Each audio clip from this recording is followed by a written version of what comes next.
वाले हैं और इसके लिए दरभंगा से सड़क मार्ग से पटना वो पहुंचते हुए संजय सरावगी की गाड़ियों के एक भारी भरकम काफिले के साथ पटना आ रहे हैं। और पटना के लिए रवाना होने से पहले संजय सरावगी ने दरभंगा में कार्यकर्ताओं से मुलाकात की और अपने आवास से वो रवाना हुए। उन्होंने कहा कि आज वे जो कुछ भी हैं कार्यकर्ताओं और मां जानकी के आशीर्वाद से हैं और उन्हीं के आशीर्वाद से वे आगे भी नई जिम्मेदारी को पूरी ईमानदारी से निभाएंगे और पार्टी और जनता की उम्मीदों पर खरा उतरेंगे। तो प्रदेश अध्यक्ष का कार्यभार संभालने वाले हैं संजय सरावगी। बस सबसे थोड़ी देर बाद उनकी मौजूदगी आपको नजर आएगी पटना में। दरभंगा से रवाना होने से पहले देखिए गाड़ियों का एक भारी भरकम काफिला आपको दिख रहा होगा, जिनके साथ बड़ी संख्या में कार्यकर्ता मौजूद हैं और यहां से रवाना होकर सीधे पटना के लिए आगे बढ़ते हुए मां जानकी का आशीर्वाद उन्होंने लिया और कहा कि आज जो कुछ भी हूं मां जानकी के आशीर्वाद से हूं, कार्यकर्ताओं के विश्वास और साथ से हूं। पटना में बीजेपी नेताओं को देखिए इंतजार भी उनका कि वो जैसे ही पहुंचेंगे उसके बाद कार्यभार उनकी तरफ से संभाला जाएगा बीजेपी प्रदेश अध्यक्ष का।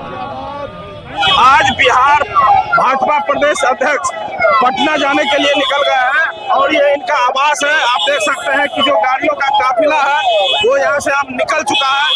आप खुद जो है अपने प्रदेश अध्यक्ष जा रहे हैं, हम उससे बात कर लेते हैं। पटना के लिए रवानगी पहली। मेरी ये जन्मभूमि और कर्मभूमि है। मैं जो हूँ आज इसी धरती के कर, मैया जानकी के धरती के कर, और जैसे ही मेरी घोषणा में सीधे मिथिला चलाया, दरभंगा चलाया और यहाँ से शक्ति लेकर आशीर्वाद लेकर पुनः मैं प्रवेश के लिए जा रहा हूँ नया। और संवाददाता शैलेंद्र हमारे साथ इस वक्त ज्यादा जानकारी के साथ फोन लाइन पर जुड़ गए हैं। शैलेंद्र, कितना वक्त और जब पटना बीजेपी कार्यालय पहुंच जाएंगे और यहाँ पर चूंकि उनका इंतजार काफी वक्त से किया जा रहा है? हेलो, ये अब बिल्कुल देखिए जो संजय सरावगी हैं वो बस पहुंचने ही वाले हैं, यहाँ पटना पहुंचने वाले हैं थोड़ी देर में। और सबसे पहले पटना हाईकोर्ट के निकट जो बाबा साहेब भीमराव अंबेडकर की जो प्रतिमा लगी है उस प्रतिमा पर वो माल्यार्पण करेंगे और इसके बाद यहाँ से उनका रोड शो इनकम टैक्स होते हुए बीजेपी कार्यालय पहुंचेगा, जहां पर बड़े पैमाने पर जो भाजपा के जो कार्यकर्ता और नेता है वो मौजूद हैं, जो नए प्रदेश अध्यक्ष के स्वागत के लिए तैयार हैं। और खास तौर पर जो पूर्व प्रदेश अध्यक्ष है दिलीप जायसवाल, वो उन्हें प्रदेश अध्यक्ष की कुर्सी पर बिठाएंगे। तो एक बड़ा कार्यक्रम है और बीजेपी हर कार्यक्रम को एक मैसेज देने की कोशिश होती है बीजेपी के हर कार्यक्रम से, और इस कार्यक्रम से भी क्योंकि नए प्रदेश अध्यक्ष बने हैं तो बड़ी तैयारी की गई है। पूरे पटना शहर के यदि हम बात कर लें तो यहाँ झंडा और बैनर पोस्टर भाजपा में कहीं न कहीं पूरा शहर दिखाई दे रहा है और बड़ी तैयारी है बीजेपी के नए प्रदेश अध्यक्ष के स्वागत की। बिल्कुल शैलेंद्र, तो जो रोड शो होने वाला है उसे भी एक बड़े मैसेज के तौर पर ही देखा जाए, जिसके बाद वो कार्यभार संभालते दिखेंगे। बिल्कुल, क्योंकि नए प्रदेश अध्यक्ष नियुक्त हुए हैं और जब वो पटना आ रहे हैं और आज पहली बार अध्यक्ष बनने के बाद जब वो प्रदेश कार्यालय पहुंच रहे हैं तो कार्यकर्ताओं में एक जोश है और ये एक मैसेज भी देने की कोशिश है कि जिस तरीके से एनडीए की एक बड़ी जीत हुई है, उस जीत के बाद नए कार्यकारी राष्ट्रीय अध्यक्ष बनाए गए बिहार से और उसके बाद नए प्रदेश अध्यक्ष का भी चयन कर लिया गया। तो कार्यकर्ताओं और नेताओं में भी काफी उत्साह है कि नए साल में काफी मजबूती के साथ आगे की तो इंतजार संजय सरावगी के पहुंचने का, जब यहाँ पर वो पदभार ग्रहण करते हुए भी दिखेंगे। बहुत बहुत शुक्रिया शैलेंद्र इस जानकारी के लिए। पटना से बड़ी खबर आ रही है, युवती के नौकरी छोड़ने की खबर का ये पूरा मामला है जिसमें स्वास्थ्य मंत्री मंगल पांडे की तरफ से बयान आया है। मुझे ऐसी कोई जानकारी नहीं है। स्वास्थ्य मंत्री है मंगल पांडे, उन्होंने कहा कि मुझे कोई ऐसी जानकारी नहीं है कि सरकारी नौकरी छोड़ने की जो खबर सामने आ रही है जिसमें महिला ने ये कहा कि मैं सरकारी नौकरी नहीं करना चाहती हूँ। मीडिया में ये खबर जरूर चल रही है लेकिन मुझे इसकी कोई जानकारी नहीं। युवती के नौकरी छोड़ने की खबर मुझ तक ऐसी कोई बात नहीं पहुंची है। हिजाब विवाद के बाद नौकरी छोड़ने की खबर सामने आती हुई और 15 दिसंबर को नियुक्ति पत्र मिला था, लेकिन उसके बाद अब इस तरह की खबरें सामने आती हुई।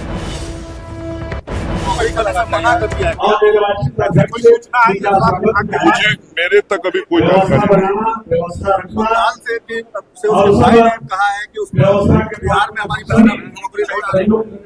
मुझे तक कोई जानकारी नहीं है। तो बीजेपी के राष्ट्रीय कार्यकारी अध्यक्ष नितिन नवीन ने दिल्ली में उपराष्ट्रपति सीपी राधाकृष्णन से जाकर मुलाकात की है। पार्टी में नई जिम्मेदारी संभालने के बाद नितिन नवीन की ये पहली मुलाकात थी। इस दौरान दोनों के बीच कई मुद्दों पर चर्चा भी हुई है। तस्वीरें इस वक्त आपके टीवी स्क्रीन पर और टीवी स्क्रीन पर आप देख सकते हैं कि नई जिम्मेदारी के बाद पहली बार जब वो मुलाकात करने के लिए पहुंचे सीपी राधाकृष्णन से, और इस दौरान बातचीत कई मुद्दों पर बताया जा रहा है कि दोनों ही के बीच में हुई है। बिहार में आपराधिक घटनाओं के खुलासे में तेजी के लिए सरकार लगातार कदम उठा रही है। पुलिस विभाग को अत्याधुनिक संसाधनों से लैस किया जा रहा है और इसी कड़ी में आज मुख्यमंत्री नीतीश कुमार ने 34 नए फॉरेंसिक वैन को हरी झंडी दिखाकर रवाना किया है, जो पूरी तरह से हाईटेक है। किसी भी वारदात की जांच में इन वैन की मदद ली जा सकेगी। इस मौके पर गृह मंत्री सम्राट चौधरी और डिप्टी सीएम विजय सिन्हा भी मौजूद रहे। दो तस्वीरें इस वक्त आपके टीवी स्क्रीन पर हैं, जब मुख्यमंत्री नीतीश कुमार की तरफ से देखिए इन वाहनों को लेकर रवाना किया गया हरी झंडी दिखाते हुए। सीएम और डिप्टी सीएम ने हरी झंडी दिखाई। पटना के गांधी मैदान में जारी सरस मेले में सीएम नीतीश कुमार पहुंचे, जहां उन्होंने पूरे इस सरस मेले को घूम घूम कर जीविका दीदियां जो हैं उनके स्टॉल्स का निरीक्षण करते हुए नजर आए। उनके कई उत्पादों के बारे में उन्होंने यहां पर जानकारी तक उनसे ली। आपको बताते चलें कि 12 दिसंबर से 28 दिसंबर तक गांधी मैदान में सरस मेले का आयोजन किया गया है, जिसमें ग्रामीण शिल्प, हस्तकला, पारंपरिक व्यंजन और स्वदेशी उत्पादों की झलक आपको देखने को मिल रही होगी। ये मेला न सिर्फ शिल्पकारों और स्वयं सहायता समूहों को मंच देता है, बल्कि बिहार की समृद्ध संस्कृति और हुनर को भी नई पहचान दिलाता है। तो पटना के गांधी मैदान में लगे सरस मेले में बड़ी संख्या में जीविका दीदियों ने अपना स्टॉल लगाया हुआ है, जिसमें पेंटिंग से लेकर बिहार में हो रही चाय की खेती, अन्य शिल्प कला, जीविका दीदियों के आचार जो हैं वो काफी लोकप्रिय हो रहे हैं। सीएम नीतीश कुमार जब सरस मेले में पहुंचे तो उन्होंने भी इन सभी स्टॉल्स का निरीक्षण किया, जीविका दीदियों से बातचीत की और उत्पादों के बारे में उनसे जानकारी भी लेते हुए दिखे। इस सरस मेले में मुख्यमंत्री नीतीश कुमार आज पहुंचे। साथ ही साथ मेले को देखने के साथ उन्होंने जीविका दीदियों के स्टॉल पर निरीक्षण भी किया। यहाँ देख सकते हैं कि एक ऐसा स्टॉल जहां मुख्यमंत्री आज पहुंचे, बातचीत की। ये जो कला है तंजोर पेंटिंग है, 2006 से इस कला को ये जीविका दीदी करती हुई आ रही हैं और अब इन्हें अच्छा खासा प्रॉफिट भी हो रहा है। मुख्यमंत्री आज आपके स्टॉल पर पहुंचे, क्या बातचीत की? वो बातचीत की पेंटिंग के बारे में। मेरा नाम है कृष्णा देवी, मैं गुनेसा गांव से हूँ, गगरी पंचायत से। मैं तंजोर पेंटिंग बनाते हूँ। कितना प्रॉफिट हो रहा है इसमें? इसमें अच्छा हो रहा है। अच्छा हो रहा है जी। पिछले साल भी आपका स्टॉल लगा था? पिछले साल 12 लाख का सेल किए थे। 12 लाख का सेल जी, और उससे पिछले भी 4-5 लाख का सेल किए थे। इस बार भी अच्छा। सबसे कम दाम का अगर तंजोर पेंटिंग कोई लेना चाहे कितना दाम है? ये 6,500 का है। 6,500 जी, 10% डिस्काउंट देते हैं। और ये लक्ष्मी है 2,55,000 की है। बिल्कुल, तो ये देख सकते हैं ये तंजोर पेंटिंग है। 6,000 इसकी शुरुआती दाम है। मुख्यमंत्री नीतीश कुमार आज यहाँ भी पहुंचे। बातचीत हुई सीएम से? आए थे आपके स्टॉल पे? जी मैम, हुई मैम बात। क्या बोले? बोले कि अच्छा है, बिहार का चाय है, दीदी ये लोग जीविका का, दीदी ये लोग तैयार करे पूरा जीविका का है, तो बोले बहुत अच्छा है। जीविका दीदी बिहार में चाय भी बना रही है। जी, पूरा यहाँ पे हम लोग किशनगंज जिला में ना मैम, पूरा दीदी ये लोग का काम, खेत में उगाना, फैक्ट्री में लाना, पैकेजिंग करना, सब दीदियों का काम है वहाँ पे। बिल्कुल, तो देखिए जीविका दीदी क्या कुछ कर रही हैं बिहार में। पेंटिंग ही सिर्फ नहीं बना रही, चाय भी उगा रही हैं, और यही वजह है कि मुख्यमंत्री ने उनकी तारीफ भी की है। और ये तमाम जो कपड़े देख रहे हैं, इसके अलावा एक और जीविका दीदी से जुड़ी हुई जो किसान चाची हैं, उनके स्टॉल पे भी मुख्यमंत्री पहुंचे। और किसान चाची बिहार में लोग काफी जानते हैं इन्हें। मुख्यमंत्री आज पहुंचे, क्या बोले? जी, बोले हैं कि हमारी जीविका दीदी बहुत आगे बढ़ी हुई है और बढ़ेगी। हम बोले हैं कि बिहार का आप ही का कैलेंडर में था, जो बिहार का व्यंजन हर भारतवासी के थाली में पड़े, वही काम कर रहे हैं। जो सब बिहार का अचार पूरे भारत में उनका सपना था। जिस समय ग्रुप बना उस समय कहे हुए थे, कैलेंडर में लिखा हुआ था बिहार का व्यंजन हर भारतवासी के थाली में पड़े। तो हम लोग तो वही सपना लेकर चल रहे हैं, उनके सपना को पूरा कर रहे हैं। बिल्कुल, तो ये बड़ी बात है। मुख्यमंत्री के सपने को हर एक जीविका दीदी अपना सपना बनाकर पूरा कर रही हैं। और उनमें से एक किसान चाची हैं। चाय की खेती भी जीविका दीदी कर रही हैं। अचार भी जीविका दीदी बना रही हैं और यही वजह है कि कुछ ऐसे स्टॉल थे जहां मुख्यमंत्री पहुंचे और जीविका दीदियों से बातचीत की और उन्हें आगे बढ़ने के लिए और प्रेरित किया। कैमरामैन सुबोध के साथ Vinita Mishra, news 18 Patna. Deputy CM Vijay Sinha ने आज अधिकारियों की जमकर क्लास लगाई। जमीन के विवाद को लेकर अधिकारियों की क्लास लगाते हुए डिप्टी सीएम विजय सिन्हा नजर आए। विवाद के निपटारे का निर्देश उनकी तरफ से दिया गया। उन्होंने कहा कि भूमि सुधार जन कल्याण कार्यक्रम में लंबित मामलों पर अधिकारी जो हैं ज्यादा संजीदगी से नजर आए, शिकायतें कम से कम हों और लोगों के शिकायतों का निष्पादन भी जल्द होना चाहिए। बाद पर आप लोगों ने आपराधिक कानून प्रावधान का उपयोग आज तक किए हैं? कोई एक भी व्यक्ति, एक भी पदाधिकारी अगर जो किए हैं तो हाथ खड़ा करिए, तो खड़ा हो जाइए। तो एक व्यक्ति किए हैं वहां। कोई भी व्यक्ति आपराधिक कानून प्रावधान आईपीसी बीएनएस का उपयोग नहीं किए। हम अपनी बात को रख करके 5 जो महान व्यक्ति हैं, सबसे रैंकिंग में नीचे हैं, हम उनको बुलाएंगे और हम जानकारी प्राप्त करेंगे। हम किसी को भी बुला लेंगे। आपराधिक कानून प्रावधान क्या है बताइए। सर, इसमें 2 धारा लगाते हैं भूमि विवाद में, 107 सर, और बीएनएसएस का जो सर 163 सर, जिसको पहले 144 था सर, उसका अनुमोदन एसडीओ सर के यहाँ मेरे यहाँ से जाता है सर।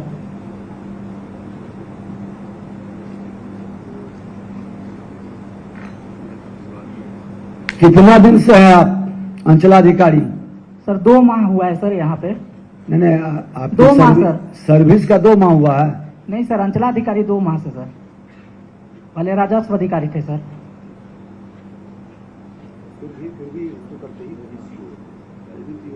आपने कभी इस धारा का उपयोग किया है?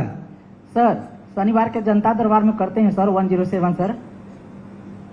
अभी हमने पूछा कि आपराधिक कानून प्रावधान जालसाजी, फुर्जरी में फर्जी दस्तावेज का उपयोग किया, धोखाधड़ी किया, षड्यंत्र किया या झूठा शपथ पत्र साक्ष्य दिया। आप ये 5 थावे दुर्गा मंदिर में गोपालगंज की अगर बात करें तो चोरी की वारदात ने सभी को सन्न कर दिया है। गर्भगृह के सीसीटीवी फुटेज सामने आए और सीसीटीवी फुटेज आपके सामने इस वक्त टीवी स्क्रीन पर भी है। ये एक्सक्लूसिव तस्वीरें आप देख पा रहे हैं और देखिए किस तरीके से दोनों शातिर चोर जो है इस सीसीटीवी फुटेज में दिख रहे हैं, जो लोहे की मशीन से गर्भगृह का ताला काटते हुए नजर आए। गर्भगृह का ताला तोड़ने के बाद सोने के आभूषण और 50 किलोग्राम के वजन का लॉकर चोरी कर ये अपने साथ लेकर चले गए। इतना ही नहीं, चोरों ने चांदी के बने दोनों शेर को भी काटने और उखाड़ने की कोशिश की, जिसमें हालांकि वो नाकाम रहते हैं। एफएसएल जांच के बाद मंदिर को भक्तों के दर्शन के लिए फिलहाल खोल दिया गया है। थावे दुर्गा मंदिर से ग्राउंड रिपोर्ट दिखा रहे हैं न्यूज़ 18 संवाददाता गोविंद कुमार। बिहार के प्रमुख सिद्धपीठ थावे दुर्गा मंदिर में भीषण चोरी की वारदात हुई है। चोरी की वारदात की इस वक्त एफएसएल टीम, टेक्निकल सेल और डॉग स्क्वाड की टीम जांच कर रही है। खुद एसपी अवधेश दीक्षित सुबह से ही इस पूरे मामले की जांच में जुटे हुए हैं। सीसीटीवी में भी चोरों की तस्वीर नजर आई है। ये थावे वाली माता की तस्वीर है और इसी गर्भगृह में चोर प्रवेश किए थे और एक एक गहनों की चोरी किए हैं। माता की जो मुकुट है उसकी चोरी की गई है, माता की गले की जो हार है उसकी भी चोरी कर ली गई है, जो मंटिका थी उसकी भी चोरी कर ली गई है। बताया ये जा रहा है कि जो मंदिर के गर्भगृह में लॉकर थे सोने चांदी के आभूषणों से भरे हुए, उस लॉकर की भी चोरी कर ली गई है। इसी रास्ते से आए थे सब। मन बहुत दुख है, बहुत ज्यादा दुख है। कुछ बोलने का, प्रवेश करके एक एक गहनों की चोरी कर ली है। सब फाइनल लेते हैं। तो जो मंदिर के पुजारी हैं वो भी मायूस हैं, क्योंकि इस तरह की पहली बार चोरों ने वारदात को अंजाम दिया है। थावे वाली माता की महिमा की अगर बात करें तो यहाँ पर गोपालगंज के अलावा बिहार और यूपी, बंगाल समेत नेपाल से भी बड़ी संख्या में श्रद्धालु पूजा अर्चना के लिए यहाँ पहुँचते हैं। खुद प्रधानमंत्री नरेंद्र मोदी भी जब भी बिहार आते हैं तो वो थावे वाली माता की महिमा की जरूर जिक्र करते हैं। तो ऐसे में मंदिर में इस चोरी की वारदात के बाद से लोग आहत हैं, पुजारी हो या फिर श्रद्धालु हो, वो मायूस नजर आ रहे हैं। हालांकि गोपालगंज के एसपी अवधेश दीक्षित ने इस पूरे मामले को लेकर गंभीरता से लिया है और खुद इसकी जांच भी कर रहे हैं। एसपी ने कहा है कि जल्द ही चोरों की पहचान कर उनकी गिरफ्तारी भी की जाएगी और चोरी हुए आभूषण को भी बरामद करने का आश्वासन दिया है। गोविंद कुमार, न्यूज़ 18, गोपालगंज। और बड़ी खबर आ रही है, लोकसभा में वीबीजी रामजी बिल पास हो गया है। विपक्ष के हंगामे के बीच वीबीजी रामजी बिल को पास कर दिया गया है। तो लोकसभा से ये बड़ी खबर इस वक्त सामने आती हुई, जिसमें मनरेगा की जगह जो नया बिल है वीबीजी रामजी बिल, इसे लोकसभा में पास करा लिया गया है। हालांकि इस बिल को लेकर विपक्ष लगातार विरोध कर रहा था, लेकिन उनके इस विरोध के बीच ही ये बिल लोकसभा से अब पास हो चुका है। अब इस बिल को राज्यसभा में ले जाया जाएगा और उसके बाद वहां से पास होने के बाद ये राष्ट्रपति के पास पहुंचता है और उसके बाद उनसे सहमति मिलती हुई उसके बाद ये कानून के रूप में आपके बीच नजर आएगा। लेकिन इस बीच की ये बड़ी खबर, लोकसभा में वीबीजी रामजी बिल जो है वो हंगामे के बीच पास हो चुका है। अगली खबर छपरा से, जहां डॉक्टर के अपहरण की कोशिश की गई। डॉक्टर सजल को उनके आवास के पास से 5 हथियारबंद अपराधियों ने कार में उठा लिया और सीवान की तरफ भागने लगे। बताया जा रहा है कि डॉक्टर और उनके सहयोगी ने किसी तरह से कार से कूदकर अपनी जान बचाई है। ये वो गाड़ी डॉक्टर सजल की ये गाड़ी है। डॉक्टर की कार डीएम आवास के पास देखिए जाकर बिजली के खंभे से टकराती है और अपराधी इस कार से उतरकर भाग खड़े होते हैं। इस घटना को लेकर नगर थाने में प्राथमिकी दर्ज कराई गई है और पुलिस इस मामले की जांच में जुटी है। पुलिस हालांकि इस मामले को संदेहास्पद मान रही है।